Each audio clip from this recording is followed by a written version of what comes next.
Buenas noches, bienvenidos a todos los asociados y participantes de la conferencia de Miércoles Médico, un espacio de conocimiento organizado por el Comité de Educación de Promédico en alianza con la Academia de Medicina del Valle para apoyar la formación de todos nuestros médicos en el país. Promédico es la entidad solidaria más importante para los médicos en todo el país, con mayor liderazgo y proyección a nivel nacional, y por eso nos encanta estar comprometidos con estos espacios educativos.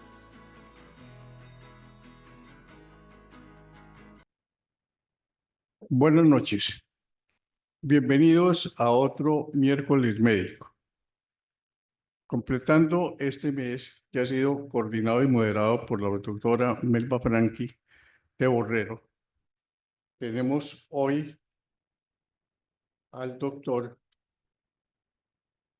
Jairo Echeverri Raad, profesor titular de la Universidad Nacional de Colombia, docente investigador de la Fundación Universitaria Juan N. Corpas. Y tenemos una presentación que va a hacer él de un título muy interesante y que él nos lo va a explicar en la medida de su exposición. Repensar y transformar la medicina.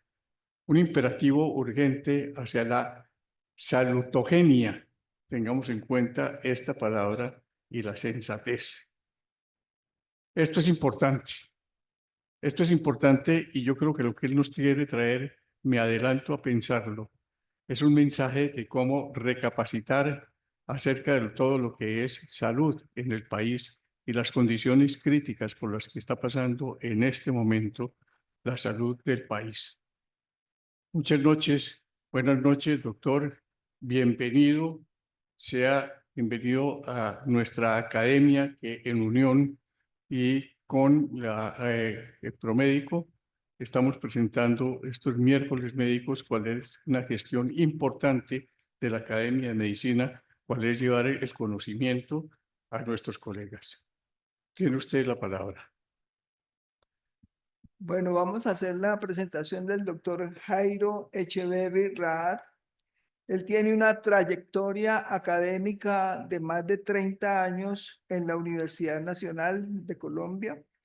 Hoy día es profesor titular en el Departamento de Pediatría de la Facultad de Medicina de la Universidad Nacional y ha tenido cargos académicos y administrativos muy importantes, como ser director del Instituto de Investigaciones Clínicas de la Facultad de Medicina de la Universidad Nacional, ser director nacional de programas curriculares, tener la Dirección Nacional de Innovación Académica con la Vicerrectoría Académica de la Universidad Nacional, y ser líder del proyecto para el modelo de evaluación docente integral con fines de mejoramiento en la Universidad Nacional de Colombia, Edificando.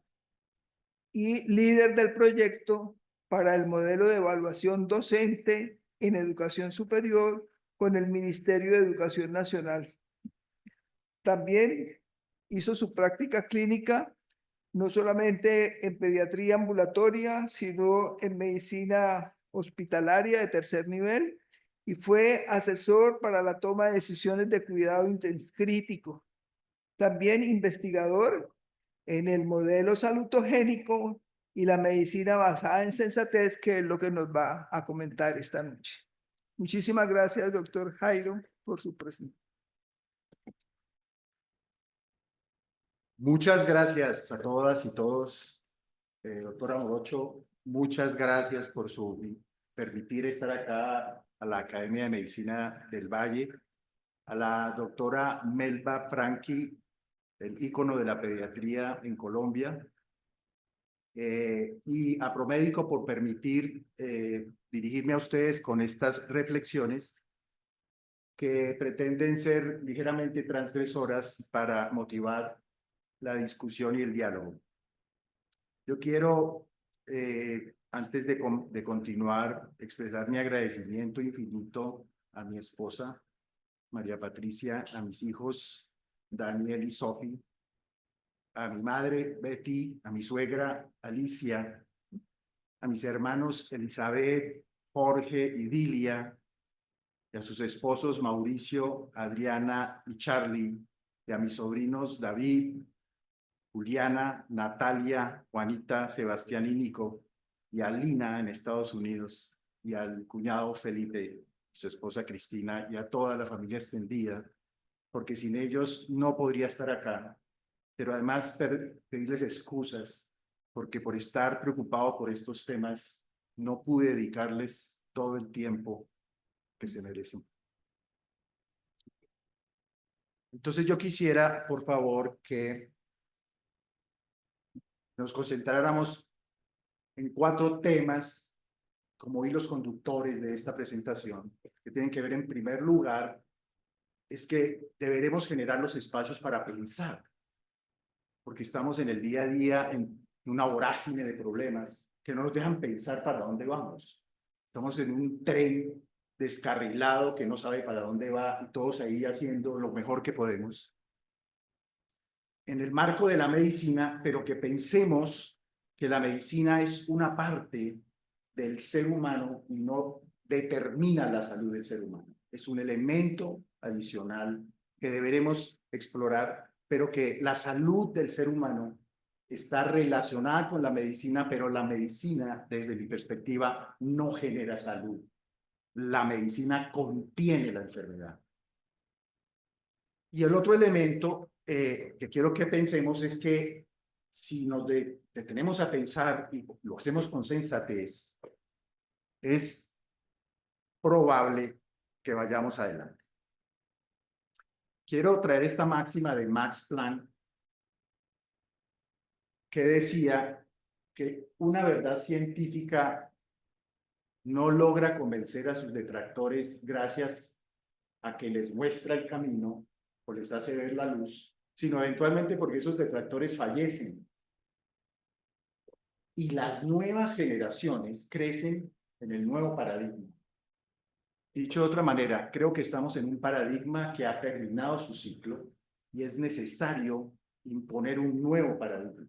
El problema que veo desde mi observación y mi experimentación y mi investigación y mi docencia durante más de 30 años es que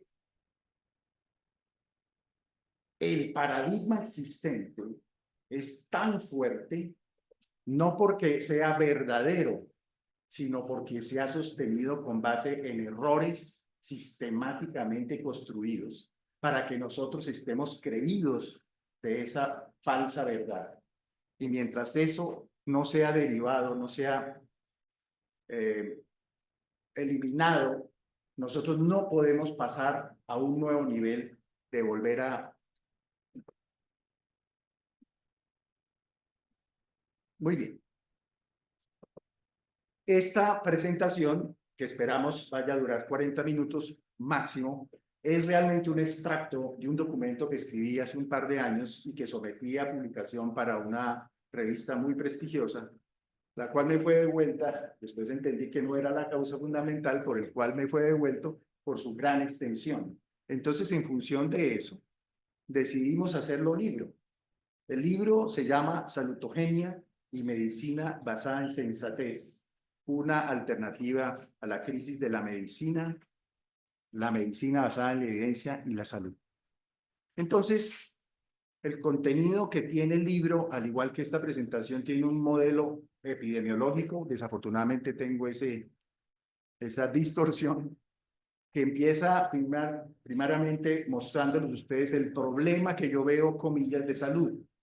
A mí me parece, digamos, interesante ver que la gente habla de que el Santo Padre tiene un grave problema de salud.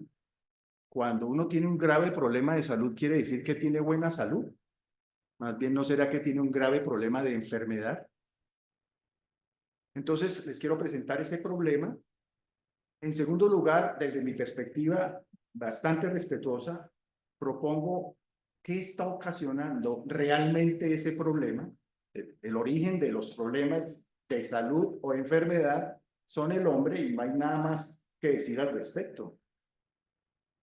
Y finalmente, presento unas alternativas teóricas de solución que no son solo teóricas, sino hay elementos, además experimentales y observacionales científicos, que ayudan a pensar que de pronto es un mejor camino. Finalmente daremos unas conclusiones. A todos, Señor todo Dios, he utilizado el ChatGPT para que a través de comandos concretos, órdenes, parece la inteligencia artificial es un ser inferior que debe recibir adecuadas preguntas y adecuadas órdenes por parte de los Homo sapiens sapiens. Y todas las imágenes que ustedes verán a continuación han sido diseñadas, propuestas y planeadas por mí y ejecutadas por el ChatGPT. El problema es descomunal en el sentido de que de hace más o menos 25 años las enfermedades no transmisibles representan el 80% de las causas líderes de morbilidad y muerte en el mundo. Aquí he traído esta publicación de la Organización Mundial de la Salud para que ustedes vean cómo 7 de las primeras 10 causas son enfermedades no transmisibles, pero quiero llamar a la atención de que la enfermedad cardíaca isquémica de lejos, que representa casi la mitad de la carga de enfermedad en el mundo, ha aumentado proporcionalmente más en los últimos 20 años, pero también las enfermedades neurodegenerativas y el Alzheimer. Para que tengan una idea, en la proyección de casos de Alzheimer, se supone que en este año hay 55 millones de personas con Alzheimer en el mundo, condición por ahora intratable que produce una alteración enorme en la calidad de vida, especialmente de las familias que lo rodean. Pero en el año 2030, tan solo en 5 años, van a haber 78 millones y en 25 años 139 millones. ¿Se imaginan una población de 139 millones de individuos enfermos para los cuales no hay una solución y que los tratamientos experimentales, incluso aprobados, no tienen una eficacia sino marginal a unos costos ingentes? El otro elemento que la medicina ha perdido es que ha supuesto que estamos en una pirámide poblacional. Este fue un estudio que hicimos con unos colegas en el Servicio Médico Unisalud, que es el servicio, digamos, la IPS de la Universidad Nacional, EPS-IPS adaptada, para mostrarles cómo hace 20 años que hicimos este estudio, la expectativa de vida en Unisalud era más alta que en el resto del mundo. Por su población, naturalmente, eran individuos o son individuos con una mayor, digamos, capacidad cognitiva o intelectual o ilustrativa, tienen mayor ilustración, pero la pirámide poblacional no es pirámide poblacional. Es decir, cada vez hay menos nacimientos, los niños cada vez son menos y van a empezar a aumentar hasta el punto que se vuelva un triángulo de base superior. Es decir, hay una transición demográfica al envejecimiento progresivo o a la falta de juventud en la población. Y en esa época, hace 20 años, quiero que ustedes vean cómo el 89% de las condiciones eran enfermedades no transmisibles. En esa época, hicimos las 2 recomendaciones. Si hay tiempo, después en las preguntas les cuento cuál fue el gran problema, y era la manera de tratar la población de Unisalud, que en su momento tenía un promedio de edad de 59 años, era con una nutrición saludable y un esfuerzo físico saludable. Y lo pongo entre comillas porque hoy, 20 años después, no tenemos ni idea, pero ni idea qué es eso. ¿Qué es una nutrición saludable y qué es un esfuerzo físico saludable para un ser humano? Pues bien, tomando la enfermedad con mayor carga del mundo, que es la enfermedad cardiovascular, quiero que ustedes vean cómo en los últimos 30 años los casos de muerte por enfermedad cardiovascular han ido creciendo exponencialmente, sin detenerse, con toda la tecnología para la revascularización coronaria, por lo menos 30 medicamentos disponibles para tratar lo que no sabemos de qué se trata, con un crecimiento que además ha sido dispar y asimétrico, con un crecimiento mayor en las mujeres, especialmente en los últimos 10 años. Y hay 5 países del mundo, 5 regiones, digamos, China, India, la Unión Soviética, Rusia, perdón, Estados Unidos e Indonesia, que representan la mayor carga de esas muertes. Es decir, a mayor densidad poblacional hay mayor enfermedad. A diferencia de Rusia, todos los demás países han crecido en su mortalidad por la enfermedad cardiovascular. Es decir, no hemos logrado controlar ese tren desbocado de las enfermedades crónicas. Pero es que además, en el año se realizan 2 millones de stents y 730,000 bypass. Y lo he traído aquí más cortico para que vean en un día. O sea, hoy se acaban de poner 5,500 stents y se han hecho 2,000 bypass.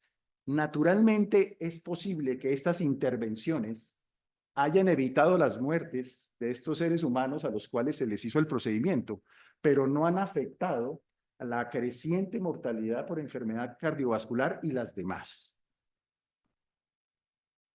Por minuto, 4 stents y un bypass. Pero es que además, el gravísimo problema es que el tratamiento de intervención de la enfermedad coronaria obstructiva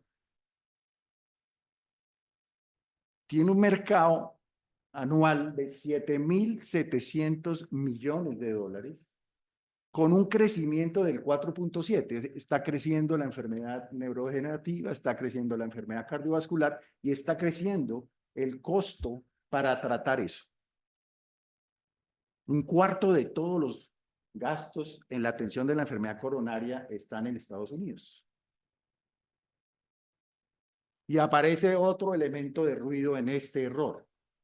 Este trabajo del doctor Martin Makary, que ahora va a ser, creo, nombrado el nuevo director del National Health System en Estados Unidos, hace unos años presentó este trabajo muy preocupante, que muestra que el error médico es la tercera causa de muerte atribuible en los Estados Unidos. Es decir, la medicina no se está volviendo no solo una ayuda, sino se está volviendo parte del problema. ¿Y del cáncer qué? Quiero que ustedes vean aquí el eufemismo de la parte superior de la gráfica, cómo efectivamente la mortalidad ha ido reduciendo, pero ha ido reduciendo más proporcionalmente en los hombres que en las mujeres. Es decir, en cáncer hay una inequidad de género para el desenlace mortalidad. Pero además, miren esto, el cáncer de próstata, la incidencia de cáncer de próstata y cáncer de mama está desbordado. Yo les haría la pregunta si estuviera en clase, ¿qué hacemos y qué estamos haciendo activa y efectivamente para reducir la incidencia de cáncer de próstata y de cáncer de mama? La respuesta es absolutamente nada. Por ahí vi un artículo muy interesante que mostraba cómo las mujeres que se hacen mamografía creen que con la mamografía están previniendo el cáncer de mama. Cuando quiera que la mamografía, si es que hace algo, detecta más o menos precoz la condición, pero no la está previniendo. Y la radiación asociada a la mamografía se ha relacionado con un incremento en el cáncer. Es decir, hay un gran problema no controlado. Y es que aquí viene el problema. ¿No es preferible no tener un cáncer de mama a tenerlo adecuadamente diagnosticado y tratado oportunamente? ¿No es mejor prevenirlo? Pero si ustedes miran, cuando uno saca el término MESH de neoplasias en Medline, encuentra que durante los últimos 100 años se han indexado en Medline, que solo tiene el 25% de la literatura mundial, pero se supone que ahí más o menos está lo más granado y lo más fino de la publicación médica, hay 4 millones de artículos indexados al término cáncer. Y cuando cruzo cáncer con prevención,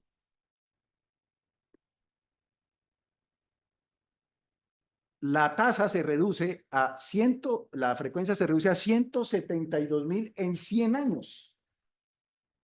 Es decir, solo el 4% de los estudios indexados de buena calidad o de regular calidad, lo que fuera, en Medline, se refieren a la prevención del cáncer.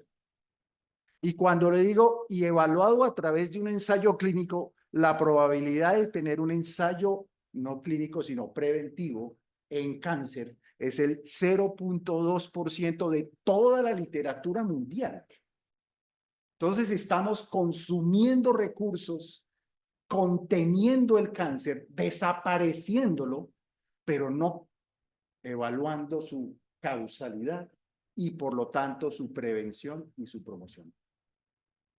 Ya van a ver por qué. Y aquí viene el cuarto elemento del problema. Este es un medidor en tiempo real, ustedes pueden ahí ver la cita. En tiempo real mira el número de personas que están sucediendo, por ejemplo, en términos de nutrición. Quiero que vean ustedes cómo si uno suma las personas desnutridas o una malnutrición por defecto, por deficiencia, o con sobrepeso o con obesidad en el mundo, representa el 40% de la población mundial. El 40% de la población mundial. Y quise sobreponer esta porque esa tabla fue del 2024 y aquí está la del 2025 para que ustedes vean que cuando uno saca las proporciones son exactamente las mismas. Es decir, el problema se sostiene y tiende a ir aumentando, pero hay una cosa sumamente interesante. Miren cómo en el año 2024 Estados Unidos en un día gastaba 185 millones de dólares en el tratamiento de la obesidad y este año gasta 427 millones de dólares en el tratamiento de la obesidad. ¿Y por qué es? Por todos los agonistas de GLP que se está poniendo Estados Unidos en este momento, a unos costos. ¿Y está mejorando el problema? No. Está haciendo la transición de obesidad a sobrepeso.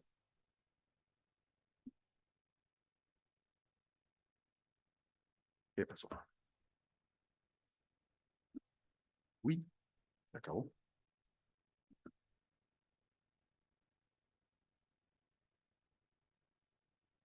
Muy bien.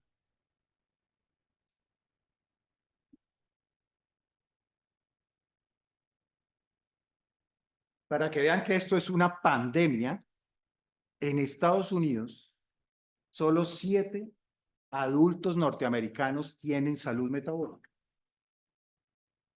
Es decir, 9 de cada 10 norteamericanos adultos están siendo medicados por alguna alteración del síndrome metabólico.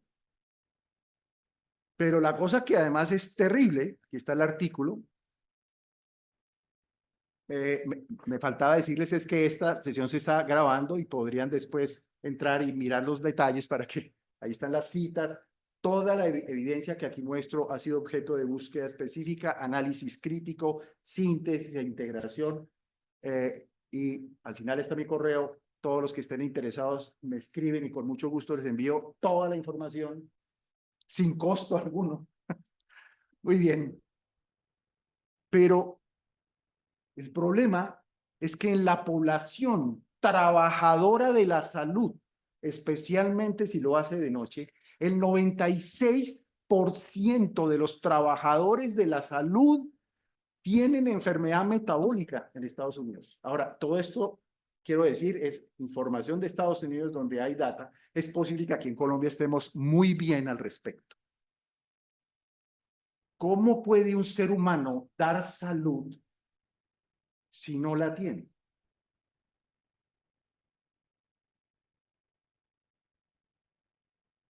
Para los que estén interesados, hace un tiempo publiqué justamente mostrando esta pandemia de diabetes y obesidad que es creciente, que además, conspicuamente, tiene una causa común. Y la causa común se llama nutrición. Hay una alteración en la nutrición en su más amplio espectro, que no solo es comida, sino cómo nutrimos nuestro genoma, que paso a continuación a mostrarles. Muy bien.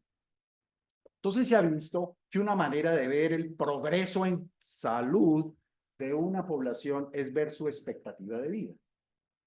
Esta tabla, que es muy interesante, muestra cómo una relación de la expectativa de vida, que está aquí sobre la vertical, y el dinero per cápita, es decir, la UPC que despilfarra cada gobierno en el cuidado de la salud, que realmente, si me han oído hasta acá, es el cuidado de la enfermedad. O sea, uno no cuida la salud de las personas, uno contiene la enfermedad y la tiene en sus justas proporciones porque es una corrupción del sistema. Quiero que vean ustedes cómo en el año 2020 y 2021 pues ocurrió la pandemia y la expectativa de vida en Estados Unidos, pero en el último año que se tiene registro, 2023, la expectativa de vida en Estados Unidos es 79 años, pero para eso invierte, despilfarra $10,000. Pero al mismo tiempo Japón, que tiene el mejor estándar, hablando en este sentido, solo invierte, digo comillas, $5,000, es decir, la mitad de Estados Unidos, y logra 84, 85 años de expectativa ya promedio. Japón tiene en este momento 87,000 seres humanos mayores de 100 años. Estados Unidos tiene 16,000. Pero compare un centenario norteamericano con un centenario japonés. La diferencia entre el cielo y la tierra es que no es vivir más, sino tener calidad de vida en esos años de más. Colombia, como estos son los países del OCDE, por eso aparece ahí, Colombia invierte 7 veces menos. Entonces quiero que comparen cómo Japón tiene 7% más de expectativa de vida que Estados Unidos, pero gasta la mitad que en salud. Colombia tiene 8% menos de expectativa de vida que Japón, pero gasta la quinta parte. Viene el tercero. Y Colombia tiene 2,2% menos de expectativa de vida en Estados Unidos, pero 9 veces menos gasto que Estados Unidos. Es decir, nuestro sistema de salud, si es que hace algo por la expectativa de vida, es mucho más eficiente, ¿verdad? Y nos queremos seguir pareciendo a los norteamericanos. ¿Y por qué no nos parecemos a los japoneses, o a los finlandeses, o a los canadienses, o a los franceses, a un modelo que sea no teórico, no retórico? Es cierto, ellos son longevos y tienen buena calidad de vida. Miren aquí en Colombia cómo la expectativa de vida al nacer ha crecido desde el año 2000 hasta el año 2023 con la caída dada por la pandemia. Y no es que estamos tan mal de salud. ¿Cómo es posible que con este sistema descuadernado, con los problemas de las citas y todo, la expectativa de vida tenga un crecimiento lento, inexorable en Colombia? ¿Será que entonces el sistema de salud verdaderamente no está contribuyendo en eso? Y hay otros factores que sí lo están haciendo. Entonces la propuesta que tenemos es que hay seres humanos que han hecho decisiones individuales en su salud que están dando esa expectativa de vida.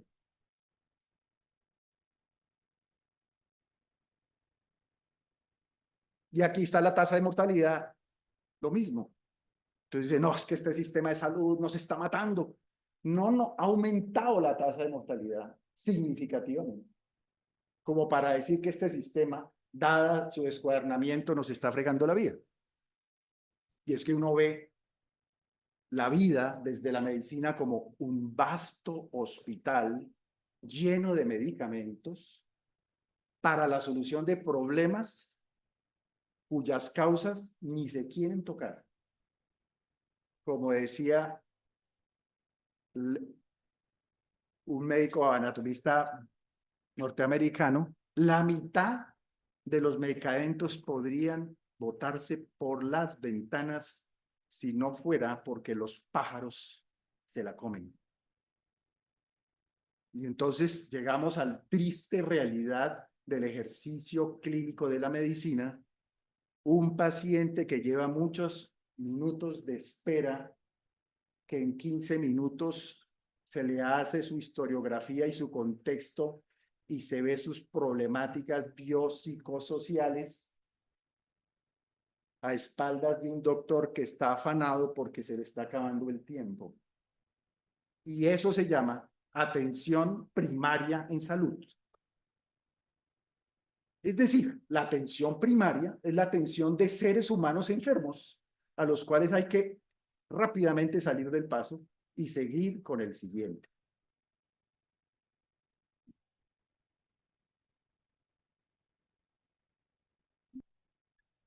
Entonces, enfrentamos una pandemia letal, creciente e incontrolable de enfermedades crónicas, probablemente originadas en un mismo factor. El documento que les dice propone una teoría que hay un factor común, que además es fácilmente corregible.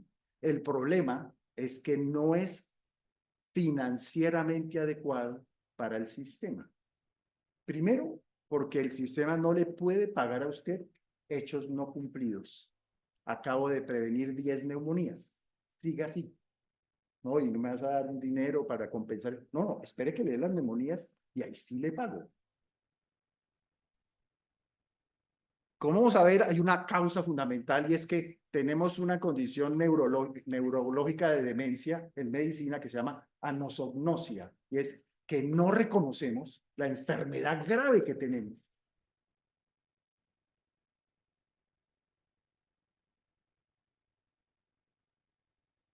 Yo sí creo, y por eso digo que esta charla me parece interesante en la cuna de la Academia de Medicina, para que digamos, oye, ¿cuál es el valor agregado que está haciendo la medicina?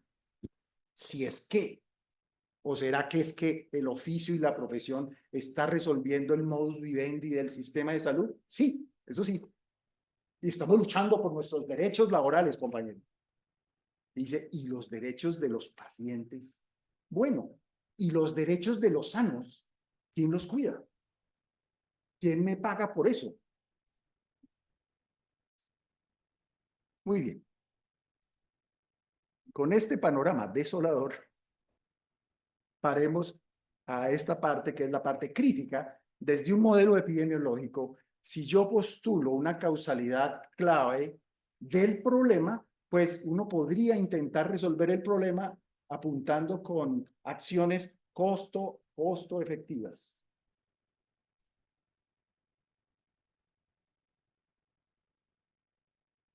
El primer problema es que la medicina está atrapada en un modelo nosocéntrico, pues no ve que todo individuo en el sistema le llaman pacientes, es decir, patología. Entonces yo me aterro cuando dicen pacientico recién nacido. Dice, uy, ¿está enfermo? No, es un paciente.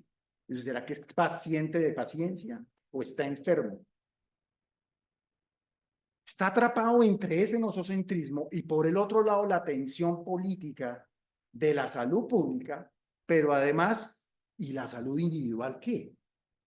Y entonces esto tiene una explicación.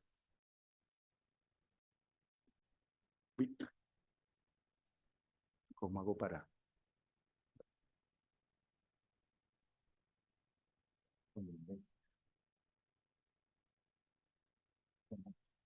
Es que se quedó aquí el cursor. No sé qué marqué.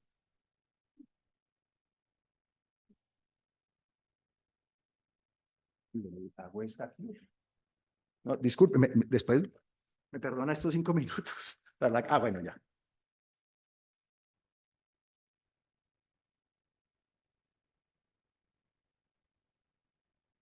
No sale. Pero es que si no sale acá, mira, quedó. Quedó desconfigurado.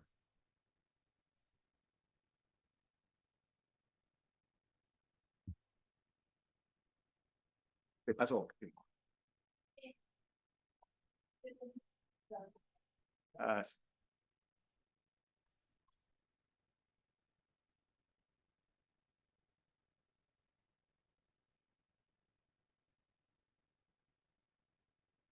Fue como la lupa al principio, creo.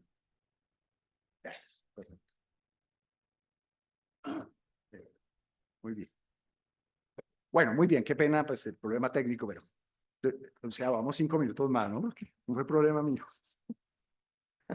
Bueno, entonces recordemos, pues, que nosotros somos occidentalmente cobijados por este pensamiento hipocrático de 2400 años, que inicialmente zafa al pensamiento mágico religioso y que entroniza en la naturaleza un problema, una causa y un desenlace y los humores, etcétera, y las máximas hipocráticas, y genera el corpus hipocrático, que es un conjunto de 60 documentos que durante 80 años fue escrito no por Hipócrates, sino por sus sucesores, y que teóricamente tiene el código de ética hipocrática. Pues estuve revisando y no, ahí empieza un gran problema. No hay un marco ético claro y preciso de la medicina hipocrática. Alguien se lo inventó. Alguien se la inventó. Y rápidamente fue cooptado por ideología religiosa, ideología política, etcétera, etcétera. Pero bueno, zafándome de esa discusión, hasta el siglo XIX, la medicina, o XVIII, digamos, la medicina no tenía una base científica de su acción. Entonces se genera, dado el descubrimiento de gérmenes en el siglo XIX y de los avances en las ciencias básicas, de la medicina científica. Esa medicina científica, entonces, claramente tiene su apogeo en la segunda mitad del siglo XIX, y ahí es cuando...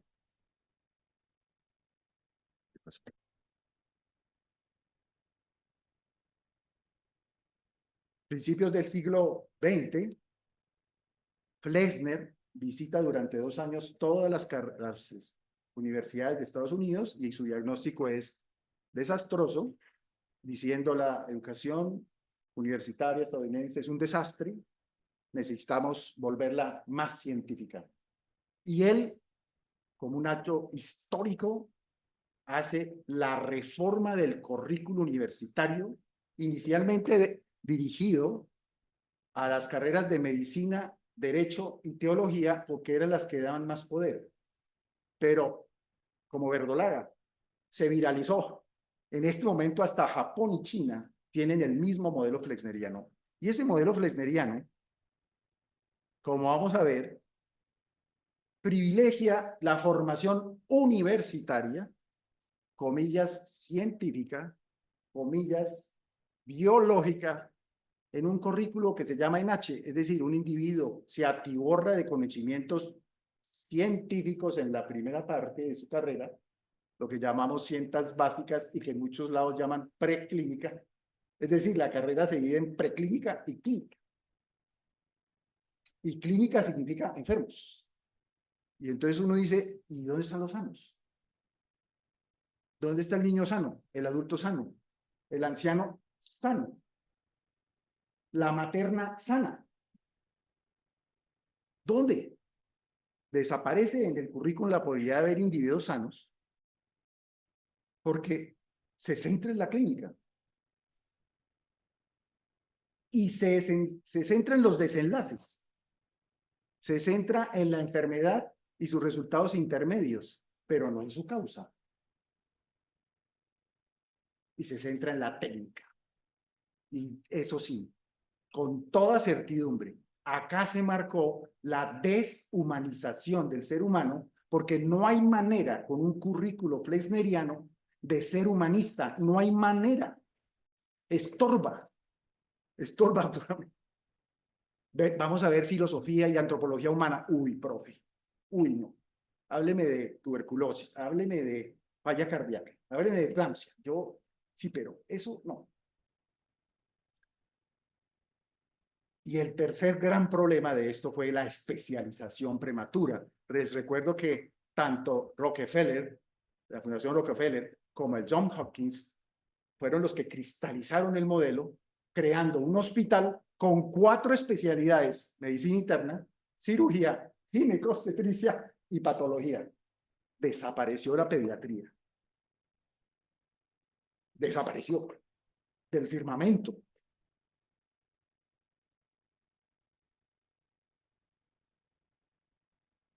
Y entonces desaparece por sustracción la prevención, la promoción, la salud individual y la salud pública. No hay manera de hacer salud pública en un hospital. ¿Cómo? Yo me aterro que la gente hace especialización de medicina familiar. Yo le digo, ¿dónde estás? En el hospital del segundo nivel o en el de tercer nivel. Y dice, sí, ¿y por qué no será bueno hacer eso en familia si es que usted... No, es que nosotros nos... Pero en la práctica... Y esa especialización es tan grave que inclusive permea a los estudiantes y a sus familias. Nosotros tenemos estudiantes de primer año de medicina que quieren ser cirujanos cardiovasculares infantiles desde que empiezan la carrera. Y, sí, sí. Y su familia ufana. Mi hijo quiere hacer trasplante de órganos. Sí.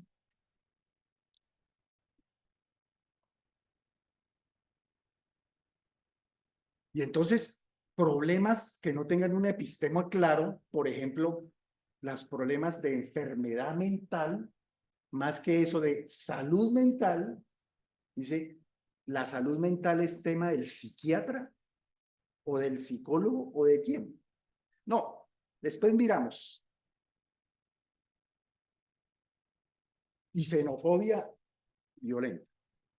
Hay todos los estudios que muestran cómo las propias recomendaciones dijeron, ni por el chiras un individuo de raza negra, en ese tiempo no se le diría afro, ni del chiras, un ser humano, ese no es ser humano, ese individuo no puede tocar a un ser humano blanco. Y las facultades de medicina que daban clase a individuos de raza negra fueron cerradas, dejaron 2 abiertas para que aprendieran a lavar tubos de ensayo y a asear los laboratorios. 40 años duró esa xenofobia. Y en la época que Flesner hace las recomendaciones, no había ninguna mujer estudiando para la carrera de medicina, porque si hubiera habido, les cuento, compañeros, la xenofobia más tenaz y la misoginia. La medicina es misógena y xenófoba. No hay nada que hacer.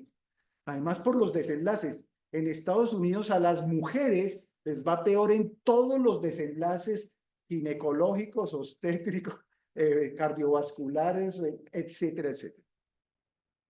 Entonces, finalmente el modelo termina en eso del estrato, el clan médico, el dogma, la doctrina, el pensamiento de grupo que avasalla.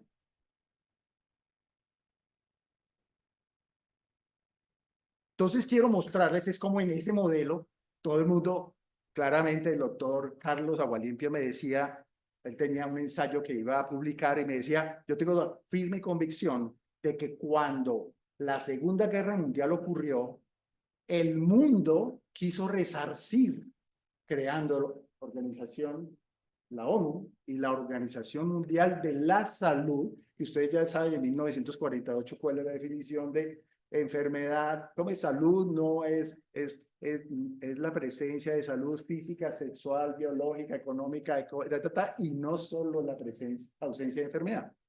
Entonces hay una tensión entre la medicina que quiere, imagínense, donde necesitaron más medicina que en la Segunda Guerra, claro.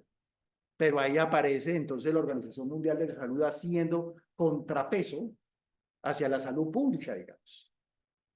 Y después vienen los años 50, si tenemos tiempo de eso, los terribles estudios de investigación, comillas, doble comillas, científica de este señor, terrible, que nos metió la mentira más grande sobre la enfermedad cardiovascular y la teoría lipogénica, que además todavía existe en la Academia Americana del Corazón existe esa teoría más viva que nunca.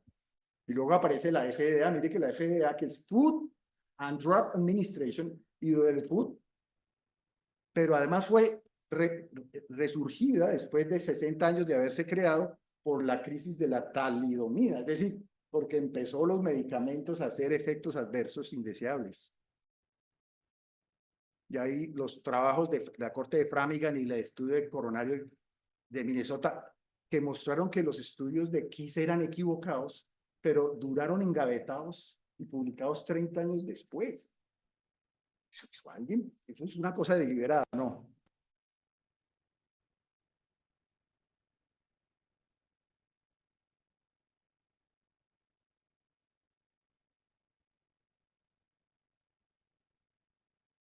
Bueno, luego aparecen en nuestro terreno las guías, aparecen los metaanálisis, que realmente son metamentiras, y desde el punto de vista curricular empiezan a aparecer algunos intentos, el estudio epidemiológico más puro que he visto, que es perfecto, que claramente muestra que estos dos trabajos son de una desgracia. Quiero que vean ustedes que entonces el problema empieza con el currículum y trata de ser ajustado con el currículum, pero finalmente se logra lo de la ley 100 y la cosa esa que están haciendo. Aquí está estaría la pandemia y aquí está esa cosa que están haciendo allá por allá, se están inventando la nueva ley. Y es que el modelo es fácil. Alguien está sano hasta que se enferma. Y una vez que se enferma, dice, señor sistema, ayude. Y entonces él trata de que el tratamiento sea con base en ciencia, en hospitales, por especialistas, por patrones, con una oferta restringida. El paciente o se cura espontáneamente o por el tratamiento y vuelve a estar en condiciones de, voy a volver a estar enfermo. Y es, si ustedes ven, un sistema de termostato. Y el problema de ese sistema de termostato es que no reconoce que hay otros factores que determinan esa enfermedad, no los afecta, no los trata, y cada vez hay más gente. La tasa de natalidad supera la tasa de producción de médicos, hospitales y recursos.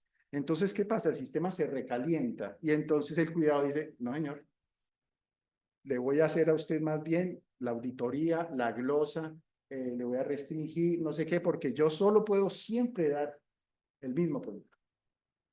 Y ahí la tutela. Y en ese orden de ideas está la fragmentación. Hay 20 especialistas, 30 especialistas en un sitio, cada uno ve una parte del cuerpo, uno no habla con el otro, así las cosas estén relacionadas. Y entonces uno dice, oiga, doctor, ¿por qué no se entrevista con el neurólogo y el cardiólogo y el nutricionista? No, y interconsulta con ellos por separado, para además tener un concepto idóneo, separado. Y entonces les quiero traer esto. La especialización médica, efecto del currículo, no aporta salud, no agrega vida a los seres humanos.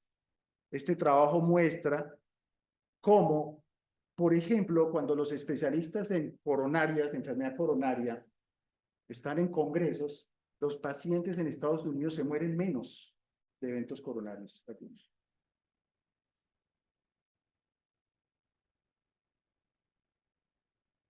Reciben menos intervenciones y se mueren menos.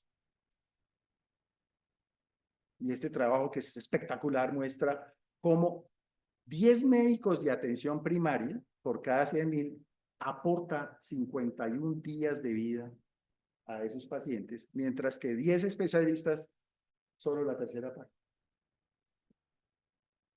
Es decir, necesitamos especialistas, cita de especialistas a 3 meses. Porque realmente el problema está allí, desde el punto de vista de nuestro currículo. Se ha especializado, este libro espectacular, ese es su colofón. Si quieres que un problema sea creciente, se haga más complejo e insoluble, especialízate en ese problema, hijo mío. Porque realmente la medicina se ha vuelto, es un negocio. La medicina es el negocio de la enfermedad y el negocio de la salud por otro lado. 25% de las consultas de las personas no tienen una causa. Y se ha visto que si usted le genera al paciente una prescripción social, reduce 33% de las consultas y 50% de urgencias. Porque el problema no está allí. La gente quiere hablar a veces.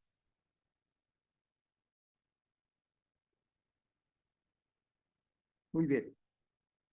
Entonces aquí están las teorías. El que lo vaya a ver nuevamente puede ir ver el resumen.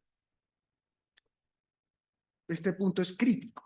Y lo traje aquí apretado porque están las citas. Es que más de 2/3 de las publicaciones biomédicas son consideradas un desperdicio de recursos. Están mal hechos, tienen malos cálculos, tienen malos diseños, tienen malos muestreos. Generalmente se suele presentar de manera engañosa los resultados, que entonces han degradado la confiabilidad en la toma de decisiones. Pero esto es lo que a mí me parece más grave. 75% de los ensayos clínicos publicados son patrocinados por la industria farmacéutica. Es decir, la medicina basada en la evidencia y todo lo que se parezca, estamos cooptados, estamos secuestrados.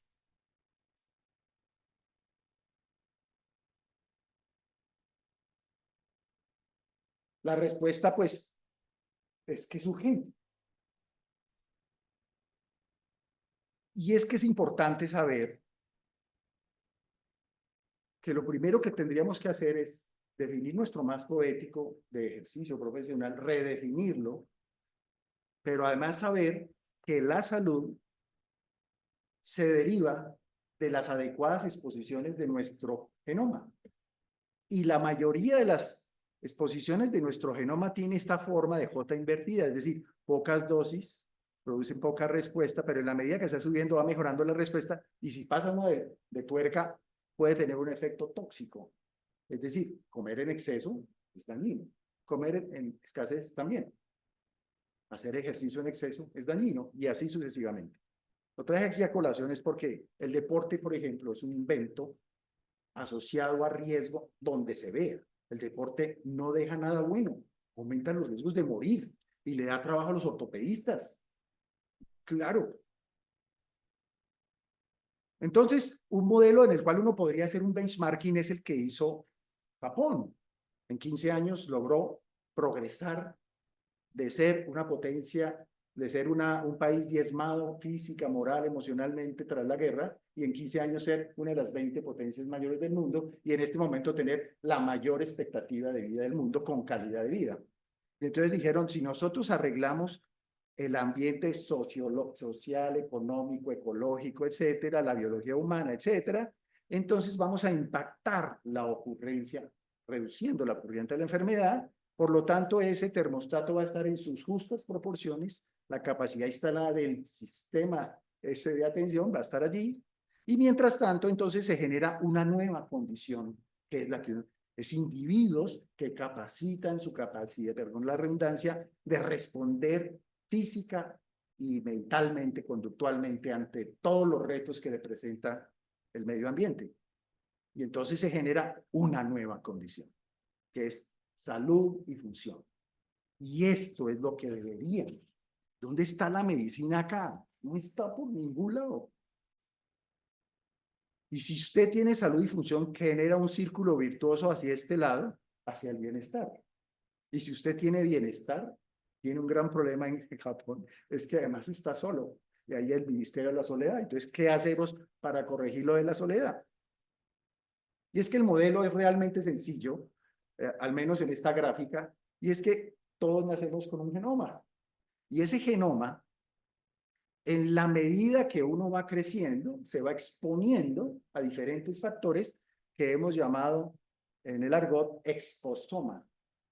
El exposoma vehicula su ejercicio a través del microbioma. Entonces, esos son 3 elementos que debemos tener en cuenta para una adecuada salud. Si eso está alterado, se produce enfermedad inmediatamente. Todos los individuos con una microbiota alterada están enfermos.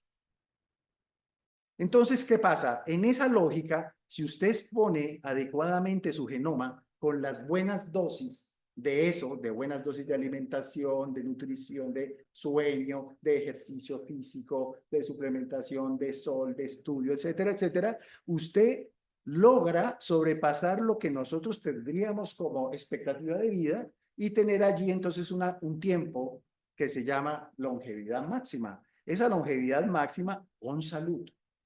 Entonces es lo que llamaríamos el continuo de salud y enfermedad. Pero si por el contrario usted se expone muy temprano, desde la etapa neonatal, por ejemplo, con una cesárea, el peor elemento que altera la microbiota de un ser humano y que determina de ahí en adelante todas las enfermedades crónicas, si no sabemos ni siquiera eso, entonces usted expone negativamente su genoma y lo más probable es que usted se muera antes de la expectativa de vida. Pero la medicina llega a su ayuda, dándole ayudita, pero jamás usted va a poder sobrepasar la longevidad, llegar a la longevidad máxima y mucho menos con calidad de vida. Entonces, usualmente la medicina aquí hace el tratamiento que se llama sintomático, alopático, etcétera, ¿verdad? Es pura ciencia, pura técnica, pura tecnología. Pero por el otro lado, deberíamos entonces cuidar el exposoma, que es ciencia, tecnología, transdisciplinariedad. Usted aquí no puede trabajar transdisciplinaria, no puede, porque son especialistas atomizados, educación, etcétera. Nosotros hemos propuesto que esto se llame salutogenia o salugenia o saliturgia. ¿Cuándo sería saliturgia? Cuando, como la medicina es el arte de medicar y tratar, pues la saluturgia sería el arte de cuidar la salud. Pero si le queremos poner técnica, tecnología y ciencia, se debería llamar salutogenia, que es la cátedra que nosotros proponemos crear para que todo estudiante universitario, no solo de salud, aprenda a cultivar su propia salud gracias a que científicamente encuentra cuáles son esos factores. Pero este modelo utópico de la salutogenia encuentra tres grandes escollos. El primero es que el costo de las enfermedades crónicas, en Estados Unidos, el costo de las enfermedades crónicas representa 4.5 trillones de dólares al año, ¿verdad? 18.5 cuatrillones de pesos colombianos, es decir, 18.500 millones de billones de pesos, lo que equivale a 30 años de presupuesto nacional. En un año. ¿Ustedes creen que si le restamos este dinero a los que se lo están consumiendo, no van a llorar para pasarlo a la salutogenia?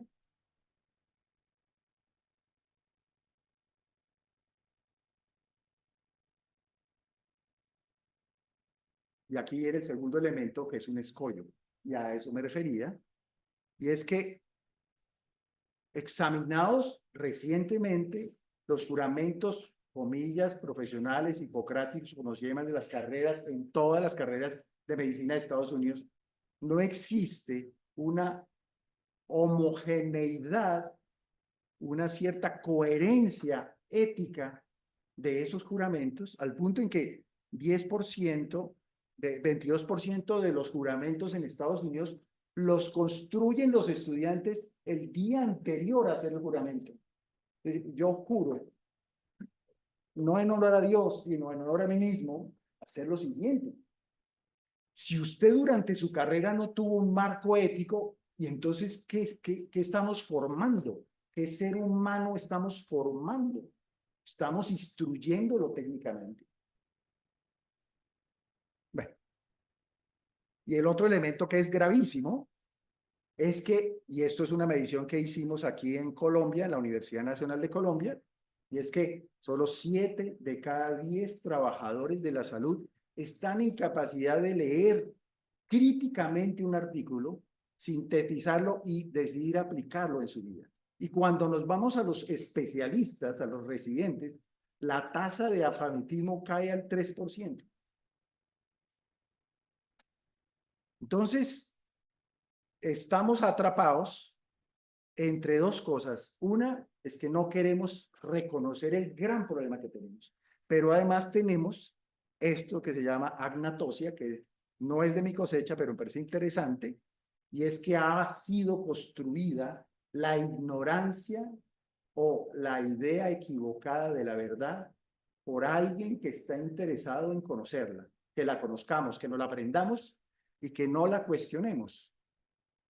La ciencia que lo estudia se llama agnotología.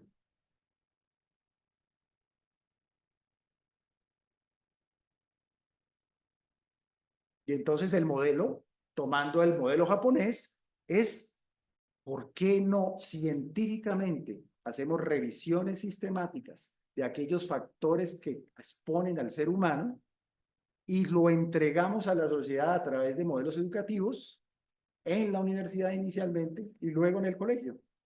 Los japoneses ven nutrición en la escuela.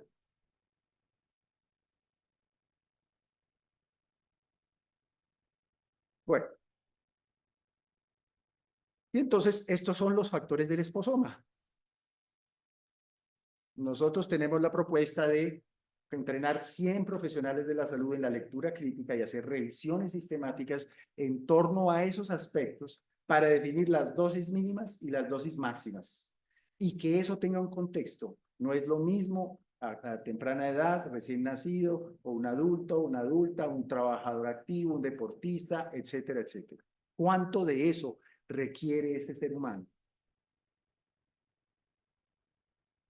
Y la utopía entonces es un médico saludable entrevistándose con un ser humano saludable, dándole consejos basados en esa ciencia con respecto a las mejores exposiciones de ese ser humano. Ahí no hay ningún medicamento, ahí viene el problema.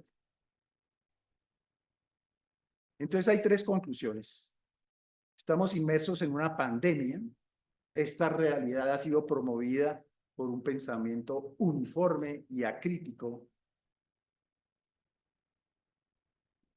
y las soluciones empezarían con la educación. El concepto que nosotros queremos en la Fundación Universitaria Juan N. Corpas es que todo estudiante en los primeros 3 años aprenda a cuidar su salud, que luego se transfiera a la de su familia y que si quiere después lo extienda a su práctica profesional, pues magnífico.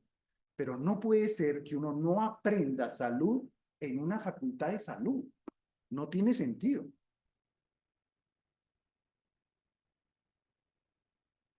El trabajo es largo. Y entonces, para culminar, desde una perspectiva académica y científica, el primer paso hacia el nuevo paradigma es definir, y aquí va el punto, es muy fácil en una agenda, hagamos una constituyente nacional de los profesionales médicos a través de medios electrónicos. Es sumamente fácil, hay 80.000 médicos en ejercicio, todos conectados en red. Hagamos sistemas de metodología Delphi para ponernos de acuerdo. Digamos, bueno, vamos a declarar el alistado deontológico y ético de la medicina y la salud en Colombia, porque no la hay. Está reemplazado por un código hecho por abogados. Y en el fondo es, bueno, pongámonos de acuerdo qué es salud, que no la definición filantrópica de la OMS. Bueno, esta es la última, muchas gracias. Mire, este es mi ciclo circadiano, porque realmente lo que ha hecho el ser humano es violentar su ciclo circadiano. En mi ciclo circadiano apareció que a las 7 de la noche era mi máximo nivel cognitivo y yo ya estoy en la parte, y espero no haberla embarrado mucho y que haya sido comprensible esta presentación. Muchas gracias, doctora Morocho, doctora Melba, doctora Patricia. Aquí está mi correo, si quieren. Preguntas fáciles y con mucho gusto solicitudes allí.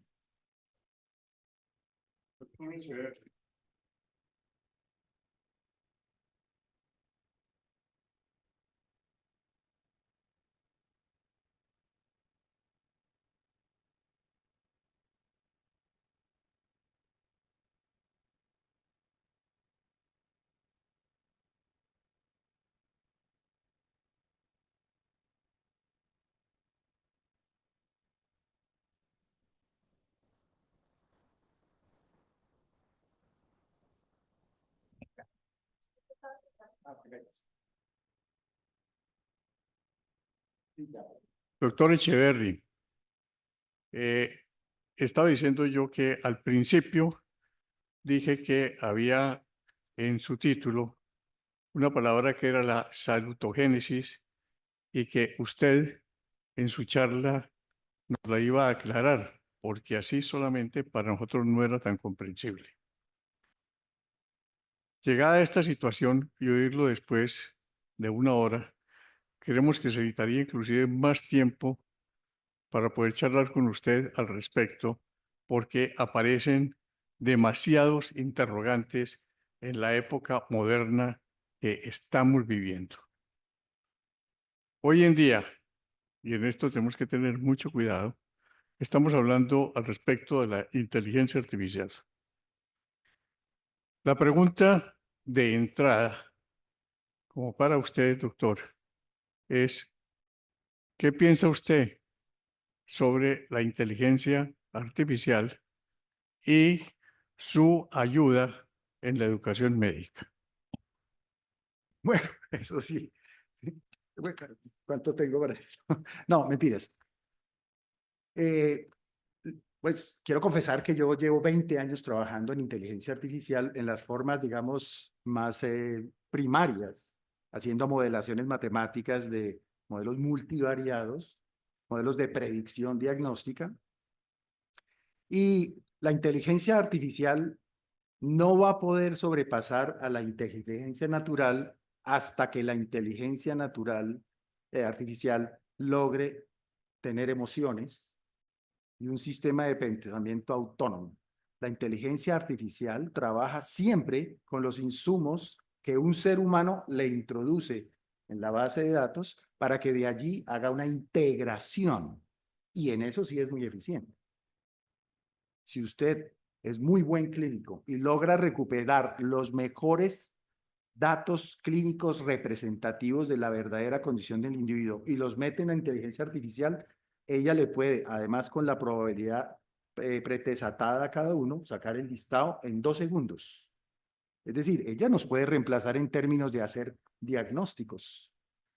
Pero hay elementos en la relación humana que la inteligencia artificial no podría, digamos, procesar a menos que le dotemos de esa cualidad. Por ejemplo, ver el aspecto de la cara y el tono de la respuesta del paciente ante una pregunta que hace elementos diagnósticos a veces, a menos que yo le dé esa orden a la inteligencia artificial, él no tomaría, digamos, él no toma esas decisiones autónomas, que ese es el problema que tiene. Entonces yo digo que lo realmente importante es utilizarlo para lo que sirve. Y en lo que sirve, si usted no hace buenas preguntas y no hace buenos criterios para darle a la inteligencia artificial, pues finalmente él le da lo que usted le aporta. Es decir, para concretar la respuesta, yo creo que la inteligencia artificial es una utilidad.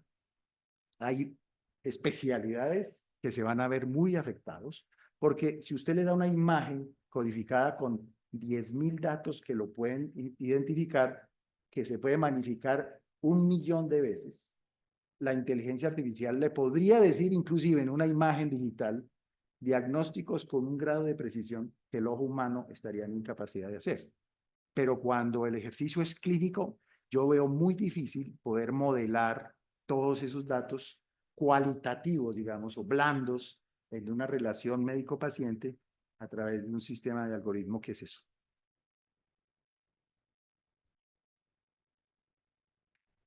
Muy interesante su apreciación al respecto de la pregunta que le hemos hecho. Como usted ve, están expuestas muchas felicitaciones frente a su exposición. Igualmente, nosotros venimos luchando desde hace mucho rato en lo que es la relación médico-paciente. Óigase bien, no estoy hablando de ninguna manera de una relación de médico-usuario, que habría que ser una cosa muy diferente. Hablamos al principio y fuera de cámara lo que habría de suceder con el médico familiar, y usted lo ha mencionado también a lo largo de su charla. Es importante entonces empezar a desglosar esto o a desmenuzarlo, como dirían las abuelas, en muchas condiciones que ha hecho toda su exposición hoy. Y veo cómo hay unas cosas que son unos paradigmas que no se pueden modificar o no se deben modificar en cuanto a esa relación familiar y esa relación médico-paciente. Indudablemente que sí. Y desde el principio también oímos lo que usted quiso completar posteriormente, y es el tema de la salud. Realmente la medicina no es sino una partecita de la salud para llegar a ella. ¿Qué opina usted de la crisis de la salud en este momento en el país? Ese es inédito. No, yo veo que el sistema de salud, como lo concibe el Estado, como lo concibe el gobierno, como lo concibe la gente, como lo conciben las EPS y como lo conciben los prestadores del servicio, es el aseguramiento y la cobertura de atención de eventos emergentes. Eso es salud. Y todo es salud. Pero ahí no hay promoción ni prevención por ningún lado, a pesar de haber el rubro, porque en la práctica, yo les decía, si usted acaba de prevenir un infarto, a usted le deberían reconocer el trabajo de prevenirlo, pero el sistema no tiene modos de reconocerlo. Es más, si le llega a reconocer un caso prevenido de infarto, lo pueden condenar por peculado por apropiación, porque ese evento no sucedió, justamente porque el modelo nosocéntrico paga el evento de atención, no paga el evento prevenido.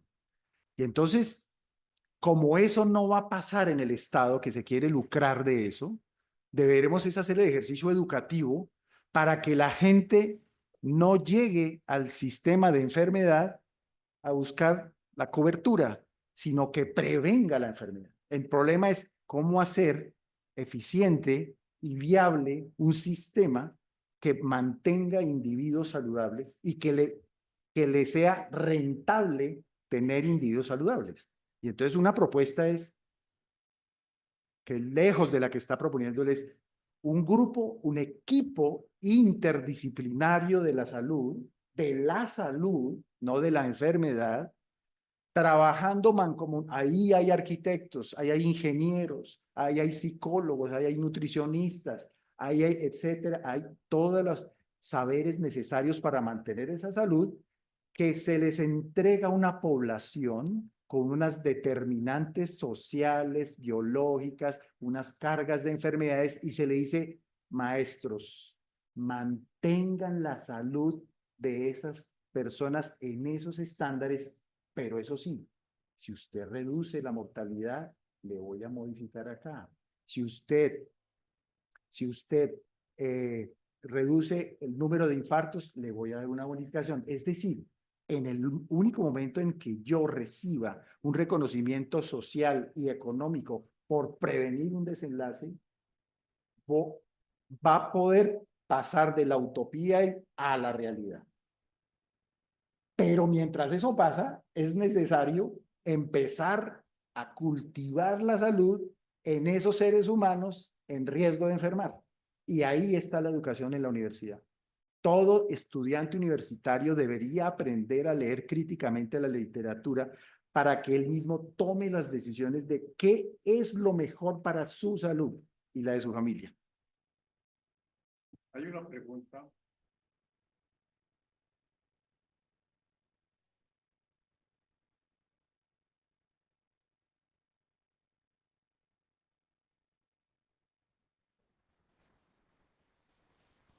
Pues claro, sí.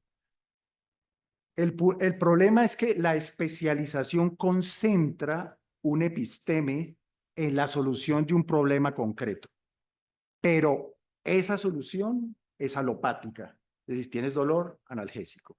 Tienes una fractura, te lanzas. Pero el modelo salutogénico debería ver la generalidad causal que llevó a eso para haber prevenido eso. Porque una vez que suceda, no hay nada que hacer.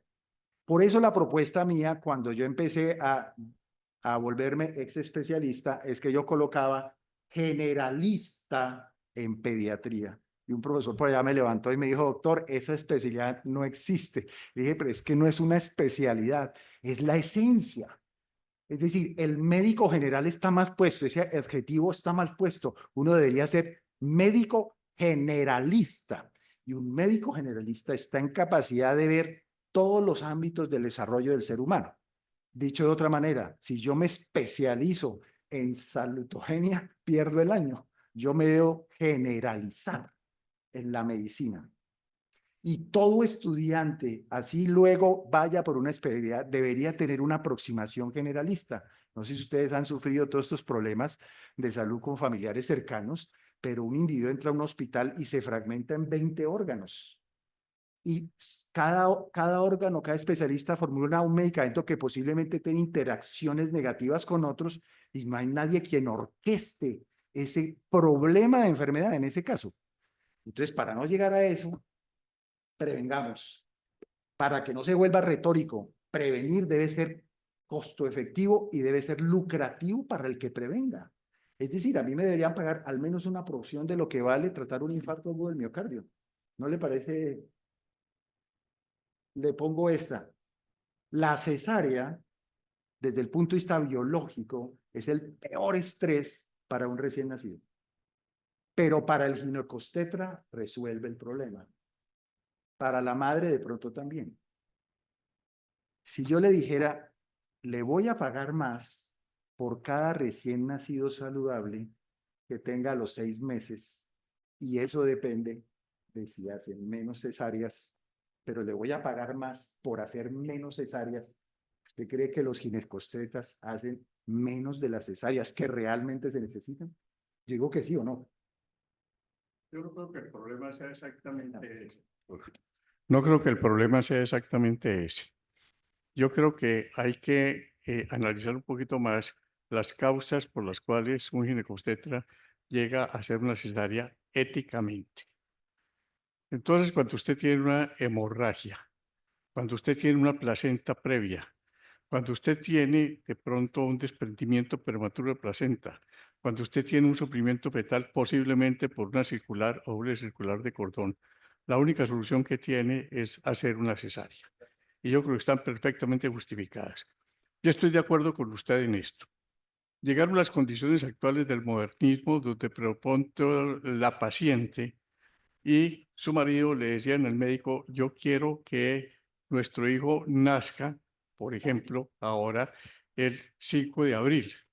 ¿Y por qué el 5 de abril? Porque es que el 5 de abril nosotros cumplimos un aniversario de matrimonio y queremos que nazca ahí el niño. Y de pronto hay quien, en eso tiene usted razón, porque esos niveles de ética no han sido tan llevados justamente en las proporciones que corresponde para el médico, pero no solamente en la ginecobstetricia, sino en todas las especialidades.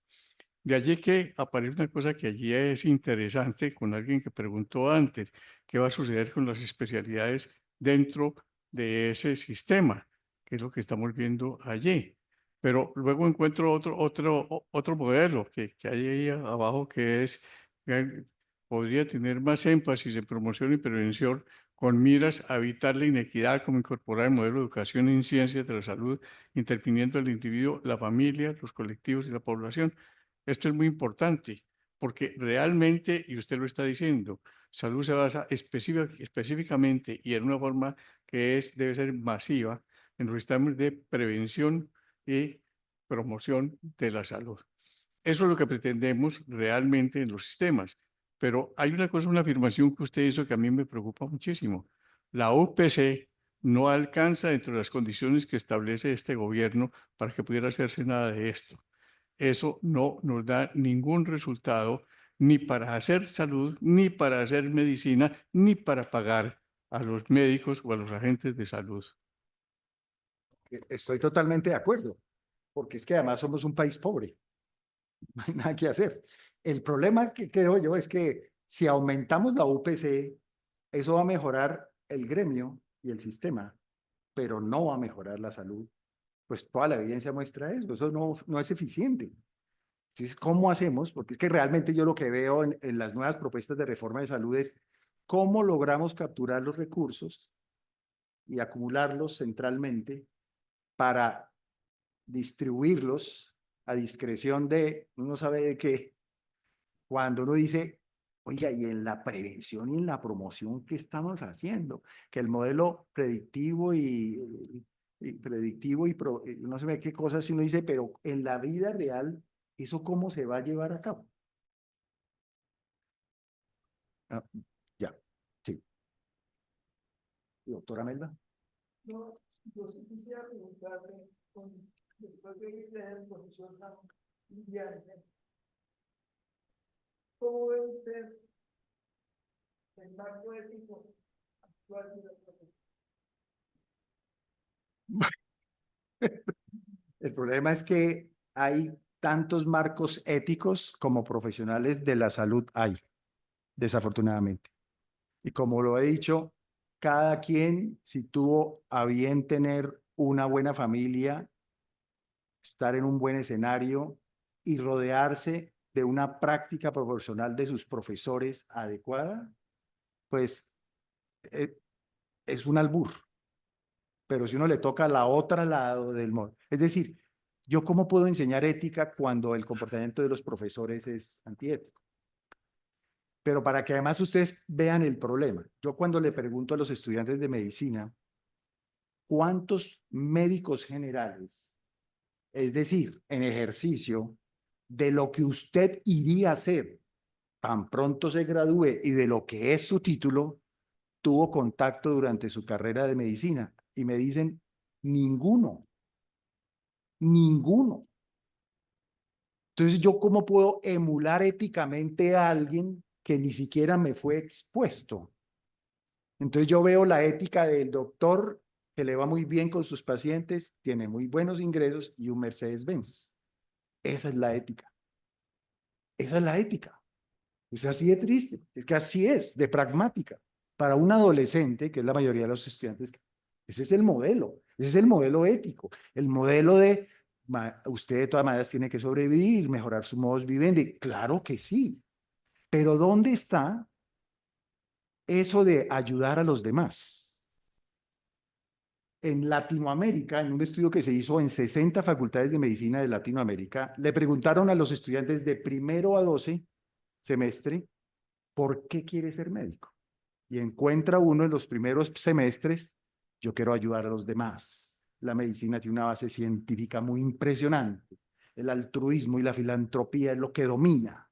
Eso me llena mi espíritu. Y en la medida que va creciendo en la carrera, hay una distorsión tal que al final, ¿cuál dice? Si acaso ayudo a alguien, pero eso sí, quiero ser cardiólogo para cerrar defectos interventriculares, porque esa es la manera de realizarme profesionalmente. Entonces, no nos digamos mentiras. O sea, la otra cosa es, bueno, a ver, reunámonos en un marco ético, y entonces es lo mismo que dices, hay gente muy ética, pero hay gente que uno dice, por ejemplo, la doctora Melo me contaba que en su viaje reciente a Estados Unidos le aterró los médicos promocionando su ejercicio con los mejores resultados posibles, al costo mayor, porque es que lo estoy promocionando. Entonces, dicho de otra manera, tenemos ausencia de ética, trabajamos sobre la enfermedad y no sobre la salud. Y hasta que no lleguemos a un acuerdo maduro entre profesionales que ya no estamos necesitados de trabajar para sobrevivir y darle una mano a esos que vienen allá, esto se va a desbarajustar porque va a ser simplemente el ejercicio del mercadeo y la atomización del ethos, digamos. Entonces, ¿cómo hacer entonces para que cada ser humano aprenda a cuidar su salud, para tener una mejor calidad de vida? ¿Cómo logramos eso?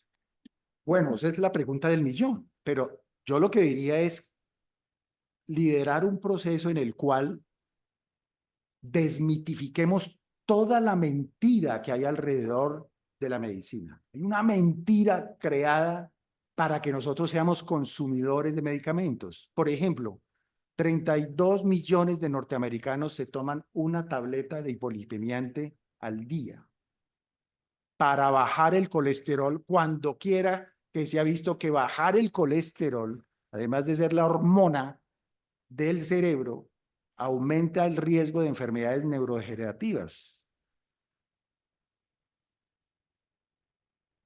Desobstruir la arteria coronaria por un stent no alivia la enfermedad coronaria, desobstruye la obstrucción, pero la enfermedad coronaria tiene una causa potente aquí que no la queremos tocar porque el negocio se redituaría.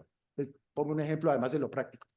El hospital donde yo me entrené y trabajé como profesor mucho tiempo hace 1.500 apendicectomías al año, pero además las hace por laparoscopia, que es más costoso, porque el margen de rentabilidad es mayor.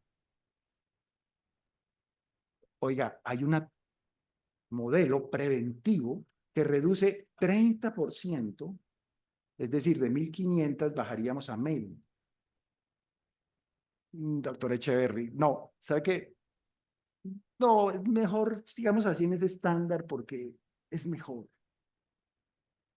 Y de eso se lucra el hospital, se lucra el laboratorio, la industria farmacéutica y los propios ejecutores de las enfermeras circulantes, el anestesiólogo, todo el mundo allí. Entonces, ¿cómo hace uno para desmontar eso? La única es hacer una corriente en la cual empodere, y entonces la respuesta es, yo empoderaría al ser humano en su capacidad para tomar las mejores decisiones de su salud. Y para eso necesitamos sistemáticamente encontrar la verdad que hay en relación a eso. El deporte no es bueno. El deporte es tóxico. El deporte acorta la expectativa de vida. Todos los Ironman tienen 5 años menos de expectativa de vida que una persona sedentaria. ¿Quién nos ha inventado eso? Entonces, si ustedes ven, el deporte es un invento del hombre, es un invento de la civilización. Y entonces nosotros estamos cargando el lastre de los daños que ese deporte están produciendo.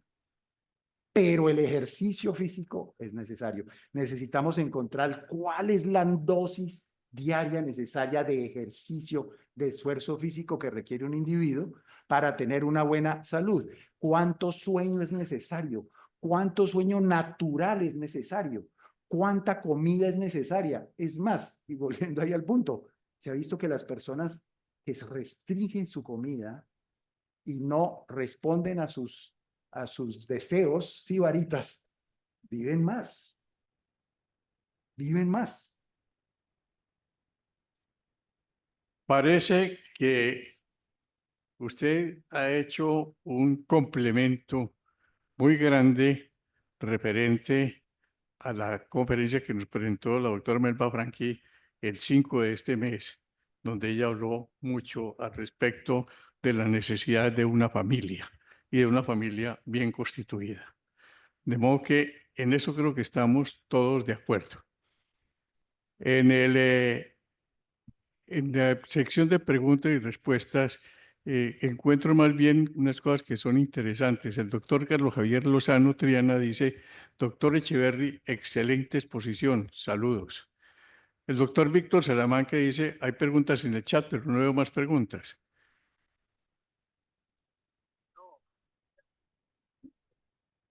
Hay Hamburgo, pero muy difíciles. Por eso, yo lo que encuentro son,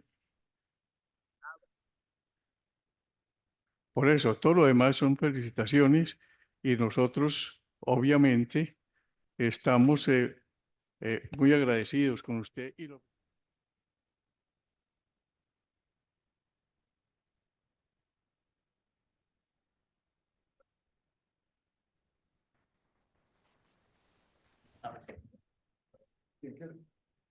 estaba diciendo que no hay más preguntas, pero todo lo que hay aquí son felicitaciones y creo que no hay que leerlas una por una. Están el doctor Eslava, el doctor Esmeral, está el doctor Juan Carlos Eslava, está el doctor Javier Lozano, Víctor Salamanca dice que no hay más preguntas o que sí hay más preguntas, no veo más. Hay preguntas en el chat, dice él. El doctor el doctor Carlos Cortés Reyes, Edgar Cortés Reyes, que también lo felicita. Felicitaciones del doctor Fabio Iglesias, del doctor Mauricio Rodríguez, la doctora Marcela Cubillos, el doctor Fabio Iglesias, y todos le estamos dando las gracias y nosotros nos unimos a esas felicitaciones y a esas gracias y le advertimos y en eso estamos empeñados en la Academia de Medicina, pero la Academia no puede quedarse atrás y tiene que ir con los desarrollos normales. Hoy está tomando un auge impresionante todo lo que es inteligencia artificial y nosotros estamos empeñados y muy posiblemente, y es nuestro anhelo, hacer en este año un congreso de la Academia de Medicina del Valle sobre inteligencia artificial. Muchas gracias, doctor Echeverri, nuevamente.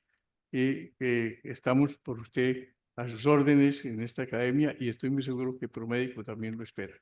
Bueno, muchas gracias. Profesora Morocho, muchas gracias de verdad. Profesora Melba, estimada esposa, muchas gracias a todos, de verdad. Ha sido muy emocionante, muchas gracias. Y perdonen todo lo malo.